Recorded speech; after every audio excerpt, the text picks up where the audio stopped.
Have you ever wondered why Native Americans were called Indians? The answer lies in a complex history of mistaken identities and linguistic evolution. Let's break it down. When Christopher Columbus arrived in the Americas in 1492, he believed he had reached the Indies, a term used in Europe to describe the lands of South and Southeast Asia. Historians suggest that the name Indian might have originated from the Spanish term In Dios, meaning in God, reflecting Columbus's own religious worldview. However, Columbus was mistaken. The land he sought wasn't even called India at the time.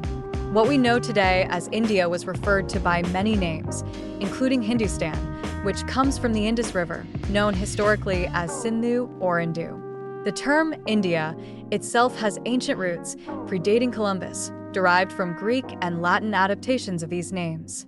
So, while Columbus may not have directly named the native peoples after India, his expedition was undeniably tied to the pursuit of the so-called Indies. But there's a deeper conversation to have here, one that goes beyond semantics. Some argue that the term native is misleading because no one is truly native. Humans have migrated and settled across the globe for millennia. While migration is a part of human history, the concept of native speaks to the first peoples who established deep cultural, spiritual, and physical ties to a land. For Native Americans, this connection spans thousands of years before colonizers arrived.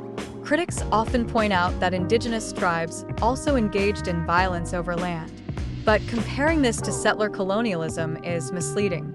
Indigenous conflicts were localized and cyclical, often guided by rituals and traditions. Settler colonialism, on the other hand, was global, systemic, and genocidal.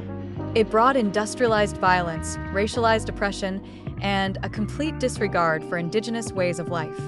We must also reject the argument that violence is simply a natural part of life. While animals may act violently out of fear or hunger, their behavior is not guided by greed, ideology, or conquest. Humans have the capacity to choose communication, cooperation, and coexistence over violence. Colonization wasn't inevitable. It was a choice made by those in power. So, the next time someone romanticizes colonialism or justifies its violence, think critically. History is not just about what happened. It's about how we understand and learn from it. Violence is not our destiny.